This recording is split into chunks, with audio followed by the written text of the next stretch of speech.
আসসালামু আলাইকুম এভরিওয়ান। সম্পর্কের বন্ধন গল্পের দ্বিতীয় পর্ব। তো চলো বেশি কথা না বলে গল্প শুরু করা যাক। উনি তাচ্ছিল্যের হাসি দিয়ে বললেন, বাহ, নাম্বারটাও সেভ করা হয়নি। প্রশ্নাতীত হয়ে বললাম, কার নাম্বার? উনি বললেন, এই যে। আমার মুখের সামনে ফোনের স্ক্রিনটা তুলে ধরলেন, নিজের নাম্বারটা আমার ফোনের বরনামে সেভ করে দিলেন। অসহায় ভাব নিয়ে বললাম, তবুও নামটা বললেন না। উনি বললেন, কেন, এই নামে ডাকতে বুঝি কোনো অসুবিধা হবে?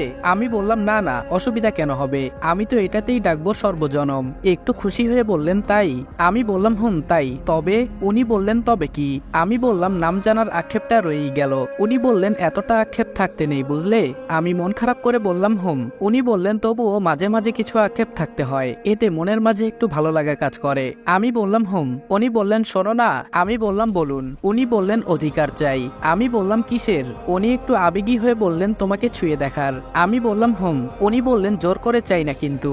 আমি বললাম, তো কিভাবে চান? উনি একটু রোমান্টিক সুরে বললেন, তোমার ইচ্ছায়, বিশ্বাসে আর ভালোবাসায়। আমি বললাম, দুদিনে ভালোবাসা যায়? উনি বললেন, যায় না, তবে আমি যে এক্ষুনি চাচ্ছি তা কিন্তু নয়। আর তুমি যে ছুঁয়ে দেখার কথা ভাবছো, আমি কিন্তু সেই ছুঁয়ে দেখার কথা বলছি না। আমি বললাম, কোনটার কথা বলছেন তাহলে? উনি বললেন, তোমাকে জড়িয়ে ধরার। আমি চুপ করে রইলাম। লোকটা যে এমন কিছু বলবে তা ভাবতে পারিনি।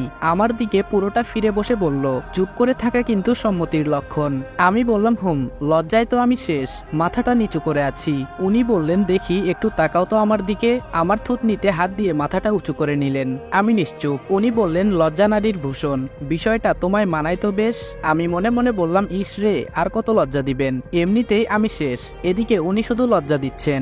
আমার মুখে এসে পড়া চুলগুলো কানের পেছনে গুজে দিলেন। তারপর বললেন, একটা কথা মনে আছে তোমার? আমি বললাম, কি কথা? উনি বললেন, আমাদের কিন্তু বাসর হয়নি। আমি বললাম, মনে মনে ভাবলাম, OMG, আমি তো শেষ। এই, কেউ আমাকে এক গ্লাস পানি দে, খাইয়া বেহুশ হয়ে যাই। উনি একটু দুষ্টামির ছলে বললেন, করে নিব নাকি? আমি বললাম, এই না না, বলে আমি ভুয়ো দৌড় দিলাম, কিন্তু দৌড়াতে আর পারলাম কই। আমার হাত টেনে ধরে ফেললেন, বসা থেকে দাঁড়িয়ে পড়লেন। উনি বললেন, আরে মিস, পালাচ্ছেন কই? আজকে তো তোমার রক্ষে নেই। বলেই আমাকে দেয়ালের সাথে চেপে ধরলেন আলতো করে। কাল থেকে আজ পর্যন্ত ওনার প্রতি যতটা ভালো লাগা সৃষ্টি হয়েছে, সব তো দেখি এক নিমিষেই ওনার বলা এক বাক্যে শেষ হয়ে গেল। ওনাকে বিষের মতো লাগছে, অসহ্য লাগছে। মনে হচ্ছে উনিও নিজেকে আমার কাছে পুরুষ বলে প্রমাণ করবেন, কিন্তু এতে আমার বিন্দুমাত্র বিদ্রুপ থাকতো না যদি না আমি অসুস্থ থাকতাম। উনি তো জানেন ব্যাপারটা, তবুও কেন চাচ্ছেন এসব করতে? তাহলে উনিও কি 8-10টা পুরুষের মতন বইয়ের কাছে চাহিদা পূরণ করতে আসবেন? বইয়ের ইচ্ছের কোনো দাম দিবেন না? গতকাল রাতে তাহলে শুধুমাত্র তার সহানুভূতিটাই ছিল। ইচ্ছে করছে ওনাকে এক ধাক্কায় আমার সামনে থেকে সরিয়ে দিয়ে আড়াল হয়ে যাই, তবুও যেতে পারছি না। একটা শেকলে বাঁধা আমি অসহায় দৃষ্টিতে ওনার চোখের দিকে চেয়ে আছি। ওনার চোখে আমি নেশা দেখতে পাচ্ছি, কিন্তু কিসের নেশা আমি বুঝতে পারছি না। উনি বললেন, কি গো, ভয় পেলে মনে হচ্ছে? আমি একটা হাসি দিলাম। মনে মনে বললাম, ভয় নয়, কিছুটা ঘৃণা কাজ করছে। উনি বললেন, ভাবলে কি করে? তোমার কাছে এত সহজে আমি চাইবো তোমার শ্রেষ্ঠ সম্পদটা। আমি জানি তুমি অসুস্থ, তবুও কেন? আরে পাগলি, কিছুটা হলেও তো ভালোবাসি। এতটা অমানবিক আমি হইনি। তবে হ্যাঁ, সবটা না চাইলেও কিছুটা হলেও তোমার কাছে চাই। তবে হ্যাঁ, সবটা না চাইলেও কিছুটা হলেও তোমায় কাছে চাই। কথাগুলো বলতে বলতে আমার কোমরে হাত দিলেন, রীতিমতো আমার কোমরে তার আঙ্গুল দিয়ে স্লাইড করছেন। না, এখন ওনার স্পর্শ আমার কাছে খারাপ লাগছে না। অনুভব করছি ওনার প্রতিটা স্পর্শে আমার পুরো শরীর শিহরিত হয়ে উঠছে। চোখটা বন্ধ করে আছি। উনি কপালে একটা চুমু খেলেন, বন্ধ চোখের পাপড়িতে দুগালে দুটো চুমু খেলেন। ভালোই লাগছে, আরো কয়টা চুমু যেন খান উনি, এই প্রার্থনা করছি। কিন্তু না, উনি আমার কাছে মুখটা এনে বললেন, ঘুমাবে না? আমি বললাম, ধুর, ভাল লাগে না। আরো কয়টা দিলে কি হতো? হেঁটে বিছানার দিকে যাব, তখনই উনি আমাকে টান দিয়ে পাজা কোলে তুলে নিলেন। ইস, কি লজ্জা, সাথে এতগুলা ভালো লাগা। লোকটা এতটা রোমান্টিক কেন? বিছানায় আমাকে শুইয়ে দিয়ে নিজেও আমার পাশে শুয়ে পড়লেন। ইস, ঘুম যেন আসছেই না। কিছুক্ষণ আগে ঘটে যাওয়া ঘটনাগুলো মনের মাঝে হানা দিচ্ছে। তখন ওনার সম্পর্কে কতটা খারাপ না ভেবেছিলাম, ভাবতেই অপরাধী মনে হচ্ছে নিজেকে। ঘুম আসছে না দেখে এপাশ ওপাশ করছি। উনি হুট করেই আমাকে টান দিয়ে ঘনিষ্ঠতায় নিয়ে নিলেন, জড়িয়ে ধরে আছেন, তবে মুখে কোনো কথা নেই। ওনার নিঃশ্বাস আমার গায়ে লাগছে। অসম্ভব ভালো লাগার অনুভূতি কাজ করছে মনের মাঝে। এই বুঝি পৃথিবীর সবটা সুখ আমার দুনিয়ায় বিরাজ করছে। মাত্র দুদিনের পরিচয় কেন এত আপন লাগছে তাকে? কি আছে এতে? হয়তো পবিত্রতা, যেখানে জিনা বলতে কোনো শব্দ নেই। হয়তো নিজের ভাবনার জগতের সেই রাজাটাকে তার মাঝে খুঁজে পাচ্ছি বলে, হয়তো তার আচরণে মুগ্ধ হচ্ছি বলে। আমার অনেক বান্ধবী প্রেম করে বিয়ে করেছে, তাদের মাঝে কয়েকজনের বিয়ের কিছুদিন পর ফোন দিয়ে সংসার জগৎ নিয়ে হতাশার বিচিত্র তুলে ধরেছিল। তাদের হতাশার কথা শুনে আমিও হতাশায় ছিলাম এই ভেবে আমারও কি এমন হবে তাদের মতো, তাহলে আমিও কি পাবো না আমার মনের রাজ্যের সাজানো সেই মানুষটাকে। কিন্তু না, আজ সেই হতাশাগুলো আর আমার মাঝে কাজ করছে না। আজ আমার মনে আছে এক প্রশান্তি চিহ্ন। কখন যে ওনার জড়িয়ে ধরার উষ্ণতায় বিভোর হয়ে ঘুমিয়ে পড়েছি জানা নেই। সকালে শাশুড়ি মায়ের সাথে রান্নাঘরে বসে আছি, সাথে ননদিও আছে। পুচকিটাও এই বয়সে কাজ করতে জানে, তাদেরকে হেল্প করতে চাইলাম, কিন্তু কেউ আমাকে কাজ করতে দিল না। বলল যে তাকিয়ে থাকতে আর দেখতে কিভাবে কাজ করছেন ওনারা। শাশুড়ি মা বলে উঠলেন, বৌমা শুনছো? আমি বললাম, জি আম্মু বলেন। মেয়েদের একটা গুণ ভালোই আছে, এদেরকে শিখিয়ে দিতে হয় না শ্বশুর বাড়িতে কাকে কি বলে ডাকতে হবে। জীবনে যেখানে নিজের মাকে ছাড়া অন্য কাউকে মা বলে ডাকা হয়নি, সেখানে হুট করে এসেই অন্যের মাকে মা বলে ডেকে ফেলা এটা এতটা সহজ বিষয় নয়। তবুও এরা যে অতি সহজে বলে ফেলে। শাশুড়ি আম্মু বললেন, যাও তো ইফতিকে ডেকে নিয়ে আসো, ও আবার ঠান্ডা হয়ে যাওয়া খাবার খেতে চায় না। আমি বললাম, জি আম্মু। উঠে যাচ্ছিলাম, কিন্তু হুট করেই থেমে গেলাম। এই ভেবে ইফতিটাকে। ননদিনী বলল, কি হলো ভাবি, থেমে গেলে কেন? আমি আমতা আমতা করে বললাম, ইফতি। ননদি বলল, ভাইয়ার কি হয়েছে? রুমেই তো আছে। আর কিছু না বলে দ্রুত রান্নাঘর থেকে প্রস্থান করলাম। রুমে এসে একটু ভাব নিয়ে ডাক দিলাম, মিস্টার ইফতি। তিনি বললেন, মাথা তুলে আমার দিকে তাকালেন, একটু অবাক হলেন বোধহয়। আমি বললাম, আপনি কি ভেবেছেন আপনি না বললে আমি আপনার নাম জানতে পারবো না? নাক টেনে শরীর ঝাঁকি দিয়ে বললাম। এতে বুঝলাম যে আমিও পারি মানুষকে অবাক করতে।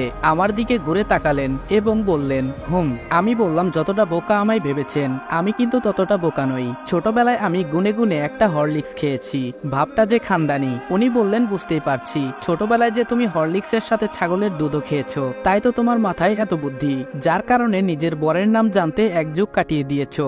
আমি বললাম, আপনি বোধহয় অঙ্কের ক্লাসগুলো ঠিকভাবে করেননি, আপনাকে কে শিখিয়েছে এই অঙ্ক? হাসতে হাসতে আমি শেষ। উনি একটু রেগে বললেন, হোয়াট?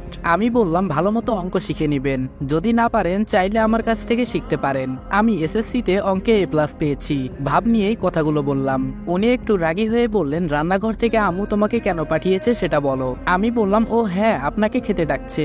আর কোনো কথা না বলে উনি হাঁটা ধরলেন রান্নাঘরের দিকে। ননদি বলল, কি ব্যাপার ভাবি, তোমাকে খুশি খুশি লাগছে? আমার মুখে হাসি জমে আছে, তাই হয়তো জিজ্ঞেস করলো। আমি বললাম, আপনার ভাই বোধহয় স্কুলে গিয়ে ফাঁকিবাজি করেছে। শাশুড়ি বলল, তা যদি আর বলতে বৌমা, ওর মতো দুষ্টু হয়তো ওর স্কুলের শিক্ষকদের হাতে তার জন্মেও পড়েনি। আমি বললাম, সেই জন্যই তো এই অবস্থা। ননদি বলল, কি হয়েছে ভাবি? আমি বললাম, ওই যে 2 দিনকে এক যুগ বলছে। ননদি বলল, ভাবি তোমার ভুল হচ্ছে, ভাইয়া যদিও দুষ্টু ছিল তবে সে পড়াশোনায় ভালো ছিল। একটু আগ্রহ নিয়ে বললাম, ও তা ওনার রেজাল্ট কি? ননদি বলল, A+। আমি একটু অবাক হয়ে বললাম, কি? আমার রেজাল্ট তো মাত্র 4 পয়েন্ট ছিল। আজকে আমাদের বাড়ি যেতে হবে। এই যাওয়াটাকে আমাদের আঞ্চলিক ভাষায় হিরানি যাওয়া বলে। বর আমার এক গাঁটটি বাজার সদাই নিয়ে আমাকে সাথে করে উপস্থিত হলেন। সন্ধ্যার আগে আমাদের আবার ফিরে যেতে হবে। আমরা দুজন, ননদি, পুচকি, ছোট মামা শ্বশুর, তার মেয়ে ও ছোট চাচা শ্বশুর, সাথে ছোট ছেলে। আমাদের বাড়িতে নতুন জামাইকে সেই সমাদরে ব্যস্ত সবাই। আমার কাছেও ভালো লাগছে। মেয়েদের বিয়ের পরে হয়তো এটাই বাবার বাড়িতে সবচেয়ে বড় চাওয়া। যখন সে তার বাবা বাড়িতে আসবে, তার সমাদরের যেন কোনো ত্রুটি না থাকে, এতেই যেন তারা প্রশান্তি পায়। কয়েকজন কাজিনের সাথে দাঁড়িয়ে কথা বলছি। বর আমার তার শ্বশুরের সাথে কথা বলতে ব্যস্ত। আমার একটা ছেলে কাজিনের গায়ে পড়া স্বভাব, কথায় কথায় গায়ে হাত দেয়। আজও তার ব্যতিক্রম হচ্ছে না। ব্যাপারটা হয়তো মিস্টার ইফতির নজর এড়ালো না। রাগী দৃষ্টিতে তাকিয়ে আমাকে ইশারায় তার কাছে ডাক দিল। তার সামনে এসে বললাম, কিছু বলবেন? উনি বললেন, পানি খাবো।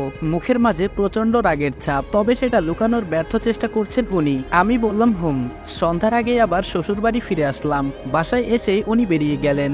শাশুড়ির কাছ থেকে জানলাম ব্যবসার কাজে বেরিয়েছেন, কিন্তু তিনি কিসের ব্যবসা করেন তা আর জানা হলো না। রাত 11টা। উনি বললেন, শোনো। আমি বললাম, বলুন। চুল বাঁধছিলাম। উনি বললেন, খোলাই থাক না, ভালোই লাগছে। আমি বললাম, ওকে, আমার চুল বাঁধতে ইচ্ছা করছে না। উনি একটু কঠোর হয়ে বললেন, আর একটা কথা মনে রাখবে। আমি বললাম, কি কথা? উনি বললেন, তোমাকে ছোঁয়ার অধিকার শুধুমাত্র আমার, অন্য কেউ ছুলে তোমার কি হবে আমি জানি না। আমি চাই তুমি এই ব্যাপারটা মাথায় রাখবে। কঠোর গলায় কথাগুলো বললেন উনি। মাথা নিচু করে বললাম, উনি একটু রোমান্টিক হয়ে বললেন, এই শোনো, তোমার না কি যেন ইচ্ছে আছে? আমি বললাম, কি? উনি বললেন, রাতে বরের হাত ধরে বাহিরে হাঁটার। আমি বললাম, উনি বললেন, যাবে? আমি উৎফুল্ল হয়ে বললাম, হ্যাঁ যাবো তো। উনি বললেন, এটা তো শহর নয় যে রাস্তায় হাঁটবে, এখানে হাঁটতে হলে বাগানটায় হাঁটা যেতে পারে। আমি বললাম, চলবে, চলুন। ওনার হাত ধরে টেনে নিয়ে আসলাম। বাহিরে হাঁটছি, পায়ে কোনো জুতো নেই, পাশে প্রিয় মানুষটি, অন্যরকম ভালো লাগা। হাতটা ধরতে ইচ্ছে করছে খুব, কিন্তু পারছি না ধরতে। মনের মাঝে এখনো কিছুটা জড়তা কাজ করছে।